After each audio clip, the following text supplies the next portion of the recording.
Stephen আর কভির লেখা the 7 habits of highly effective people একজন সফল মানুষ হিসেবে নিজেকে গড়ে তোলার কার্যকারী সব অভ্যাস নিয়ে সাজানো হয়েছে এই বইটি। এই অডিও বুকটি থেকে আপনি শিখবেন নিজের জীবনের দায়িত্ব নেওয়ার সঠিক উপায়, লক্ষ্য স্থির রেখে এগিয়ে যাওয়ার কৌশল এবং সময় ও সম্পর্কের সঠিক ব্যবস্থাপনা। আশা করি এটি আপনার জীবন সম্পর্কে চিন্তাধারা বদলে দেবে। প্রথম খণ্ড, দৃষ্টিভঙ্গি এবং নীতিমালা। ভেতর থেকে বাহিরে। জীবন পরিবর্তনের একটা গভীর গল্প। অনেক মানুষের জীবনে বাহির থেকে খুব গোছানো এবং সফল মনে হয়। তারা সমাজে সম্মান পায়, ক্যারিয়ারে এগিয়ে যায়, পরিবার গড়ে তোলে, দায়িত্ব পালন করে। কিন্তু সেই মানুষগুলোই যখন একা হয়, তখন তাদের ভিতরে একটা অদ্ভুত শূন্যতা কাজ করে। তারা নিজের জীবন নিয়ে প্রশ্ন করে। তারা ভাবে এত কিছু করেও কেন শান্তি নাই, কেন সম্পর্কগুলো প্রাণহীন, কেন প্রতিদিনের ব্যস্ততার মাঝেও মনে হয় জীবন অর্থহীন হয়ে যাচ্ছে। এই অনুভূতি কোনো দুর্বলতার লক্ষণ নয়, বরং এটা মানুষের ভিতরে সত্যিকারের চাহিদার একটি ইঙ্গিত। এই সমস্যাগুলো হঠাৎ তৈরি হয় না। বছরের পর বছর ধরে মানুষ নিজের ভিতরে জায়গাটাকে উপেক্ষা করে, শুধু বাহিরের দিকটা ঠিক করার চেষ্টা করে। ভালো চাকরি, ভালো বেতন, ভালো পরিস্থিতি, ভালো ইমেজ, এসবের পিছনে ছুটতে ছুটতে মানুষ ধীরে ধীরে নিজের আসল সত্তা থেকে দূরে সরে যায়। একসময় সে বুঝতে পারে কেউ অনেক কিছু অর্জন করেছে, কিন্তু নিজেকে হারিয়ে ফেলেছে। এই জায়গায় এসে মানুষ সমাধান খোঁজে। কেউ নতুন ডায়েট শুরু করে, কেউ টাইম ম্যানেজমেন্ট কোর্স করে, কেউ মোটিভেশনাল ভিডিও দেখে, কেউ আবার সম্পর্ক খোঁজে। প্রথম দিকে এসব কিছুটা ভালোও লাগে, মনে হয় এবার বুঝি সব ঠিক হয়ে যাবে। কিন্তু কিছুদিন পরে আবার সেই একই চাপ, সেই একই শূন্যতা, সেই একই অস্থিরতা ফিরে আসে, কারণ সমস্যা মূলটা স্পর্শ করা হয়নি। এই সমস্যাগুলো আচরণের সমস্যা নয়, এগুলো আসলে দেখার সমস্যার ফল। মানুষ যেভাবে নিজেকে, অন্যকে এবং জীবনকে দেখে, সেখান থেকেই এই জটিলতা তৈরি হয়। বাইরের কিছু বদলালে ভেতরের জায়গা যদি একই থাকে, তাহলে পরিবর্তন টিকে না। অনেক মানুষ মনে করে তার সমস্যার কারণ হলো অন্য মানুষ, পরিস্থিতি বা সময়। কেউ বলে আমার বস ভালো না, তাই আমি ভালো কাজ করতে পারছি না। কেউ বলে আমার স্ত্রী বা স্বামী আমাকে বুঝে না, তাই সম্পর্ক ভালো হচ্ছে না। আবার কেউ বলে আমার সন্তান কথা শুনে না, তাই আমি অসহায়। কিন্তু খুব কম মানুষই থেমে ভাবে যে আমি যেভাবে পরিস্থিতিটা দেখছি, সেটাই কি সমস্যার একটি বড় অংশ। মানুষ সাধারণত ধরে নেয় সে বাস্তবতাকেই দেখছে, কিন্তু বাস্তবতা আসলে আমরা যেভাবে দেখি, সেভাবেই আমাদের কাছে ধরা দেয়। একই ঘটনা দুইজন মানুষের জীবনে দুই ভাবে প্রভাব ফেলে। একজন সেই ঘটনা থেকে শক্ত হয়, আরেকজন ভেঙে পড়ে। ঘটনা এক, কিন্তু দেখার চোখ আলাদা। এই দেখার চোখটাই মানুষের জীবনকে পরিচালনা করে। মানুষের আচরণ আসে তার ভাবনা থেকে, ভাবনা আসে তার বিশ্বাস থেকে, আর সেই বিশ্বাস আসে তার দৃষ্টিভঙ্গি থেকে। যদি দৃষ্টিভঙ্গি দুর্বল হয়, তাহলে আচরণ যতই ভালো দেখাক না কেন, তার ভিতরে শক্তি থাকে না। একজন বাবা যদি মনে মনে বিশ্বাস করে যে তার সন্তান দুর্বল এবং নিজে কিছু করতে পারবে না, তাহলে সে যতই ভালো কথা বলুক, যতই উৎসাহ দিক, সন্তানের কাছে সেই বিশ্বাসে পৌঁছে যায়। সন্তান বুঝে যায় তাকে বিশ্বাস করা হচ্ছে না। ধীরে ধীরে সেই সন্তানও নিজেকে দুর্বল ভাবতে শুরু করে। একইভাবে একজন ম্যানেজার যদি তার কর্মচারীদের শুধু কাজের যন্ত্র হিসাবে দেখে, তাহলে তারা কখনোই নিজের সেরাটা দিবে না। তারা হয়তো কাজ করবে, কিন্তু মন থেকে করবে না। কারণ মানুষ কাজ করে শুধু টাকার জন্য নয়, মানুষ কাজ করে সম্মান এবং বিশ্বাসের জন্য। এই জায়গাটাতেই অনেক সম্পর্ক নষ্ট হয়ে যায়। বাইরে থেকে সবকিছু ঠিক আছে মনে হলেও ভিতরে ভিতরে দূরত্ব তৈরি হয়। মানুষ একে অপরের পাশে থেকেও একা হয়ে যায়। এক সময় সমাজে বিশ্বাস ছিল ভালো চরিত্রই ভালো জীবনের ভিত্তি। সততা, ন্যায়বোধ, ধৈর্য, আত্মসংযম, দায়িত্ববোধ, এই গুণগুলোকে মানুষ জীবনের আসল শক্তি মনে করত। মানুষ বিশ্বাস করত এগুলো থাকলে সাফল্য আপনা আপনি আসে জীবনে। কিন্তু সময়ের সাথে সাথে এই ধারণা বদলে যায়। মানুষ এখন শিখে কিভাবে কথা বললে অন্যরা প্রভাবিত হবে, কিভাবে নিজেকে উপস্থাপন করলে সফল মনে হবে, কিভাবে হাসলে মানুষ পছন্দ করবে। ধীরে ধীরে চরিত্র জায়গা দখল করে নেয় এই ইমেজ। এই নতুন ধারায় সমস্যা হলো ইমেজ বেশি দিন টিকে না। চাপের মুখে, সংকটের সময়, সম্পর্কের গভীর মুহূর্তে ইমেজ ভেঙে পড়ে আর চরিত্র সামনে আসে। তখন বোঝা যায় ভিতরের ভিত্তিটা শক্ত ছিল না। মানুষ দ্রুত ফল চায়, সে চায় অল্প সময়ে বড় পরিবর্তন। কিন্তু প্রকৃতি কখনো শর্টকাট মানে না। গাছ লাগালে ফল পেতে সময় লাগে, শিশুকে বড় হতে সময় লাগে, মানুষের চরিত্র গড়তেও সময় লাগে। এই সময়টা না দিলে ফল হয়তো আসে, কিন্তু টিকে না। প্রতিটা মানুষের মাথার ভিতরে একটা অদৃশ্য মানচিত্র থাকে। এই মানচিত্র দিয়ে সে পৃথিবীকে বুঝে।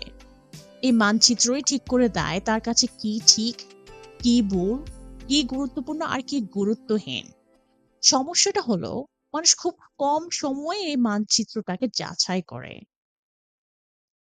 ভুল মানচিত্র হাতে নিয়ে যতই চেষ্টা করা হোক না কেন সঠিক জায়গায় পৌঁছানো সম্ভব নয়।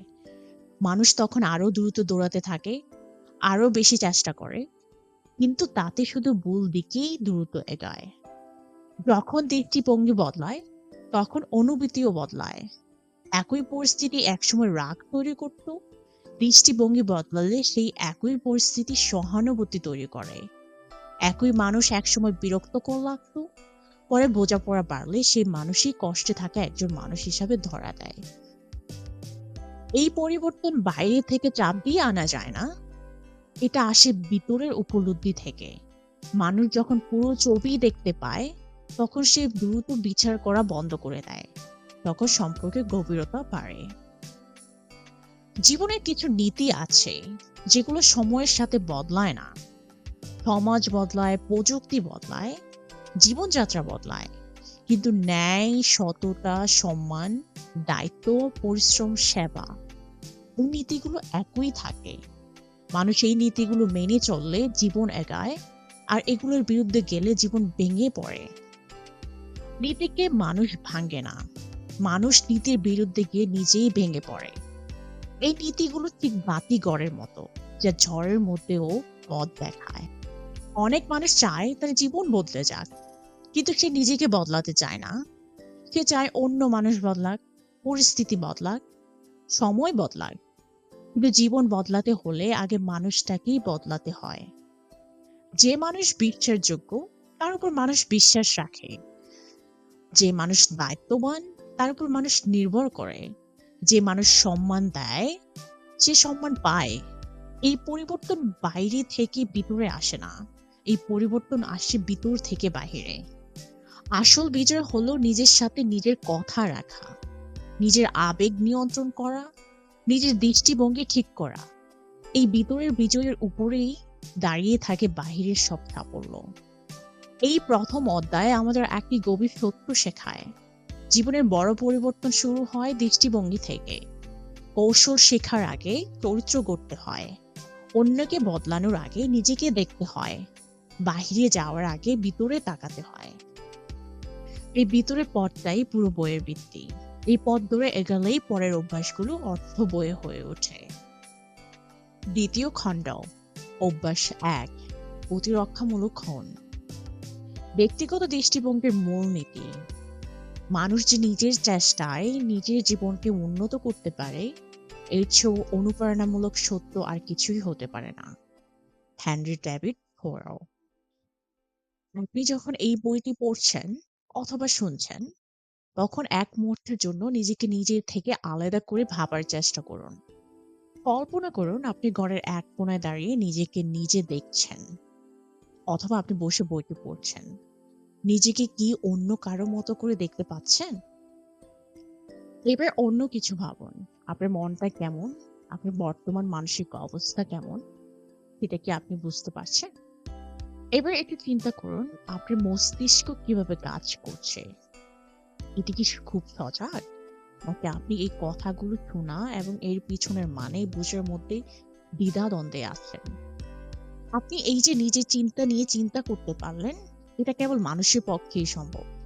পশু পাখির এই ক্ষমতা নেই। একে বলা হয় আত্মসচেতনতা। এই গুণের কারণেই মানুষ পৃথিবীর অন্য সব প্রাণীর উপর শ্রেষ্ঠত্ব অর্জন করেছে এবং প্রজন্ম থেকে প্রজন্মে নিজেদের উন্নতি করতে পেরেছে। এই ক্ষমতার কারণেই আমরা নিজেদের এবং অন্যদের অভিজ্ঞতা থেকে শিখতে পারি। আর এই কারণেই আমরা আমাদের অভ্যাসগুলো গড়তে পারি, আবার প্রয়োজনে ভাঙতেও পারি। মনে রাখবেন, আমরা আমাদের আবেগ নয়, আমরা আমাদের মেজাজ নয়, এমনকি আমরা আমাদের চিন্তাও নয়। যেহেতু আমরা আমাদের এই চিন্তা বা মেজাজ নিয়ে আলাদাভাবে ভাবতে পারি, তার মানেই হলো এগুলো থেকে আমাদের অস্তিত্ব আলাদা। এই আত্মসচেতনতা আমাদের সাহায্য করে নিজেদের দৃষ্টিভঙ্গি বা প্যারাডাইম পরীক্ষা করে দেখতে। আমরা নিজেদের সম্পর্কে কি ভাবি, সেটা আমাদের আচরণ এবং অন্য মানুষের প্রতি আমাদের দৃষ্টিভঙ্গিকে গভীরভাবে প্রভাবিত করে। আসলে আমরা নিজেদের এবং অন্যদের কিভাবে দেখছি তা যদি বুঝতে না পারি, তবে অন্য মানুষ তার নিজের জগৎকে কিভাবে দেখছে সেটা আমরা কখনোই বুঝবো না। তখন আমরা নিজেদের মতামত অন্যের উপর চাপিয়ে দেব এবং ভাববো আমরাই সঠিক।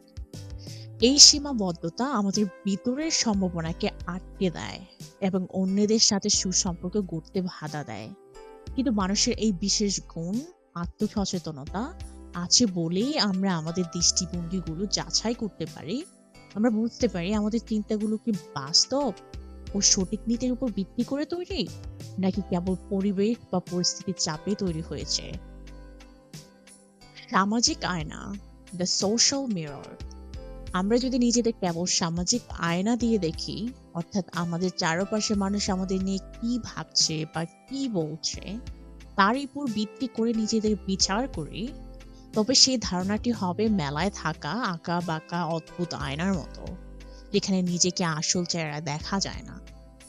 মানুষ প্রায় আমাদের নিয়ে এমন সব মন্তব্য করে, তুমি কখনোই সময় আসতে পারো না, সবকিছু গুছিয়ে রাখা কি তোমার দ্বারা হবে না, তোমার তো শিল্পী হওয়া উচিত, তুমি তো রাক্ষসের মতো খাও, আমি বিশ্বাস করতে পারতেছি না যে তুমি জিতেছ, এত সহজ একটা বিষয় তুমি বুঝছো না কেন।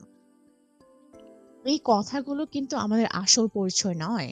এগুলো আসলে যারা বলছে তাদের নিজেদের মেজাজ বা চারিত্রিক দুর্বলতার প্রতিফলন।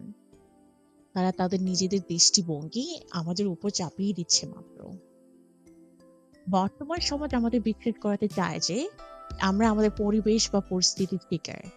সমাজ বলে যে আমাদের নিজের উপর কোনো নিয়ন্ত্রণ নাই। এই ধারণাটি ব্যাখ্যা করার জন্য ৩টি প্রচলিত সোশ্যাল ম্যাপ বা তথ্য আছে। ১. বংশগত তত্ত্ব। এটি বলে যে আপনার এই অবস্থার জন্য আপনার দাদা দাদি বা নানা নানি দায়ী। আপনার রাগ বেশি, কারণ এটা আপনার ডিএনএ তে আছে। আপনার পূর্বপুরুষরা রাগী ছিলেন, তাই আপনিও উত্তরাধিকার সূত্রে এটা পেয়েছেন। ২. মানসিক তত্ত্ব। এই তত্ত্ব অনুযায়ী আপনার আজকের এই অবস্থার জন্য আপনার বাবা মা দায়ী। আপনার ছোটবেলায় গড়ে ওঠা বা অভিজ্ঞতা আপনার চরিত্র গড়ে দিয়েছে। আপনি সবার সামনে কথা বলতে ভয় পান, কারণ ছোটবেলায় আপনার বাবা মা আপনাকে ওভাবেই বড় করেছেন। আপনি ভুল করলে খুব অপরাধ বোধে ভোগেন, কারণ ছোটবেলায় কোনো ভুল করলে আপনাকে হয়তো অনেক বকা শুনতে হতো বা অন্যের সাথে তুলনা করা হতো। সেই স্মৃতি আপনার মনে এখনো গেঁথে আছে। ৩. পরিবেশ তত্ত্ব। এটি বলে যে আপনার বর্তমান দুরবস্থার জন্য আপনার বস, আপনার জীবন সঙ্গিনী, আপনার বখাটে সন্তান, দেশের অর্থনীতি বা সরকারের নীতি দায়ী।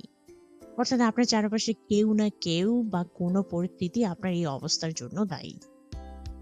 এই প্রতিটি তত্ত্বই আসলে বিজ্ঞানী প্যাভলভের সেই কুকুর ও ঘন্টার পরীক্ষার মতো, যেখানে মনে করা হয় নির্দিষ্ট কোনো উত্তেজনা বা পরিস্থিতি তৈরি হলে আমরা বাধ্য হয়ে একটা নির্দিষ্ট প্রতিক্রিয়া দেখাই, অর্থাৎ আমরা পরিস্থিতির হাতের পুতুল মাত্র।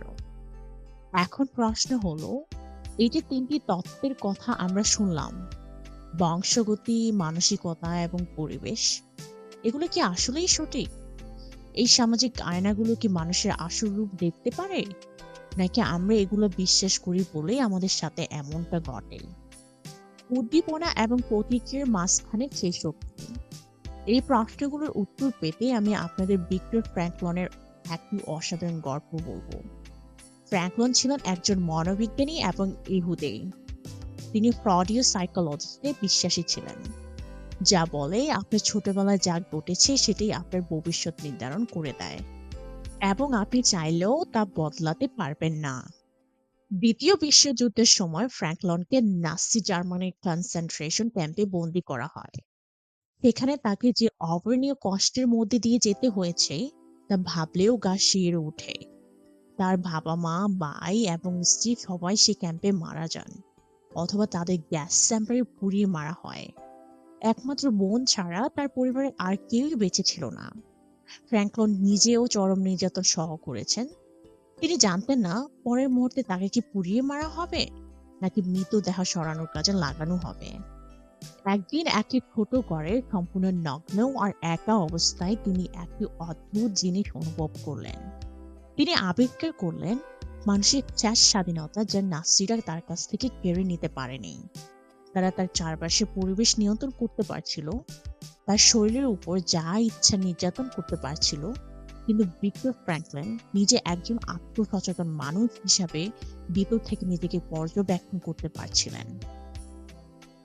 তিনি বুঝতে পারলেন তার সাথে যা ঘটছে ও সেটার প্রতি তিনি কেমন প্রতিক্রিয়া দেখাবেন তার মাঝখানে বেছে নেওয়ার বা সিদ্ধান্ত নেওয়ার একটি ক্ষমতা বা স্বাধীনতা তার আছে।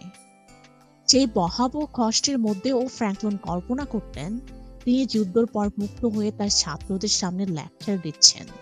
তিনি তার মনের চোখে নিজেকে ক্লাসরুমে দেখতেন এবং সেই বন্দি অবস্থায় যা শিখছেন তাই তার ছাত্রদের শেখানোর কথা ভাবতেন।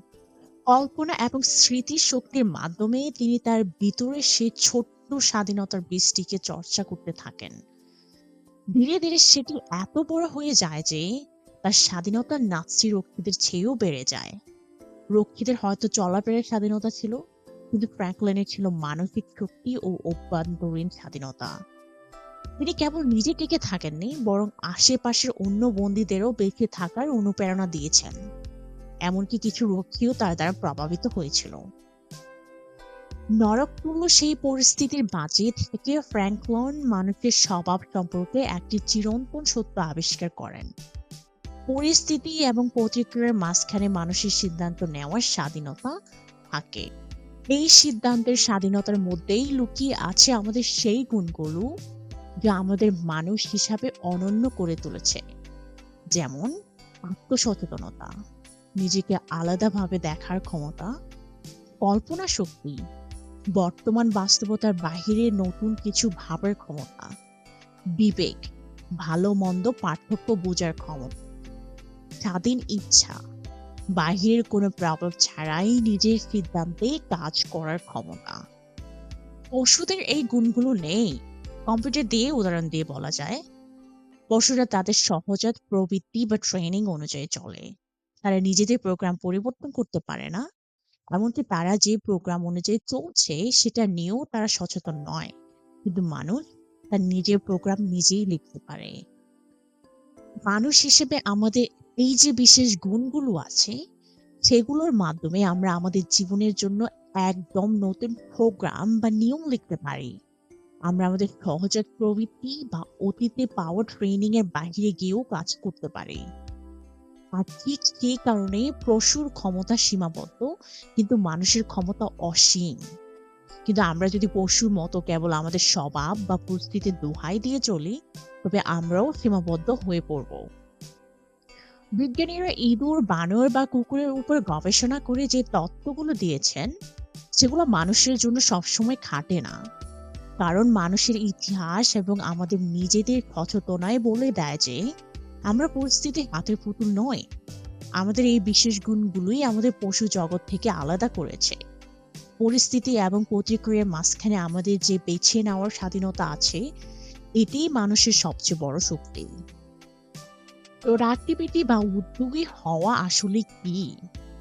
ভিক্টর ফ্র্যাঙ্কলিন মানুষের স্বভাবের এই মূল সত্যটি আবিষ্কার করার পর একটি বিশেষ অভ্যাসের কথা বলেছেন, যা সফল মানুষের প্রথম বা প্রধান অভ্যাস। সেটি হলো প্রোডাক্টিভিটি। প্রোডাক্টিভিটি মানে কেবল নিজে থেকে কোনো কাজ শুরু করা নয়। এর আসল মানে হলো মানুষ হিসেবে আমরা আমাদের নিজেদের জীবনের জন্য নিজেরাই দায়ী। আমাদের আচরণ কেমন হবে তা আমাদের পরিস্থিতির উপর নয়, বরং আমাদের নেওয়া সিদ্ধান্তের উপর নির্ভর করে। আমরা চাইলে আমাদের আবেগকে সরিয়ে রেখে আমাদের আদর্শ বা মূল্যবোধকে প্রাধান্য দিতে পারি। রেসপন্সিবিলিটি বা দায়িত্ব শব্দটির দিকে তাকালে দেখবেন এর ভিতরে লুকিয়ে আছে রেসপন্সিবিলিটি, অর্থাৎ আপনার প্রতিক্রিয়া দেখানোর ক্ষমতা। যারা প্রোডাক্টিভ বা উদ্যোগী তারা এই দায়িত্বটি স্বীকার করেন। তারা নিজেদের আচরণের জন্য পরিস্থিতি, ভাগ্য বা পরিবেশকে দোষ দেন না। তাদের আচরণ হয় তাদের সচেতন পছন্দের ফল। অন্যদিকে আমরা যদি আমাদের জীবনকে পরিস্থিতির হাতে ছেড়ে দেই, তবে আমরা হয়ে পড়ি রিঅ্যাক্টিভ বা প্রতিক্রিয়াশীল। রিঅ্যাক্টিভ মানুষেরা তাদের পরিবেশের উপর নির্ভরশীল। যেমন আবহাওয়া ভালো হলে তাদের মনও ভালো থাকে, আবার আবহাওয়া খারাপ হলে তাদের মেজাজ বিগড়ে যায় এবং তা কাজেও প্রভাব পড়ে। কিন্তু প্রোডাক্টিভ মানুষেরা নিজেদের আবহাওয়া নিজেরাই সাথে করে চলেন। বাইরে বৃষ্টি হোক বা রোদ উঠুক, তাদের কাছে কোনো পার্থক্য নেই। তারা তাদের আদর্শ দিয়ে পরিচালিত হন। তাদের লক্ষ্য যদি হয় ভালো কাজ করা, তবে বাহিরের পরিস্থিতি কেমন সেটা তাদের কাছে বড় বিষয় নয়। রিঅ্যাক্টিভ মানুষেরা সামাজিক আবহাওয়ার উপরও খুব বেশি নির্ভরশীল। অন্য কেউ তাদের সাথে ভালো ব্যবহার করলে তারা খুশি হয়, আর খারাপ ব্যবহার করলে তারা ভেঙে পড়ে বা রেগে যায়। রিঅ্যাক্টিভ মানুষেরা তাদের মানসিক অবস্থা অন্যের আচরণের উপর ছেড়ে দেয়, অর্থাৎ তারা অন্য মানুষের দুর্বলতাকে নিজের উপর নিয়ন্ত্রণ করার ক্ষমতা দিয়ে দেয়।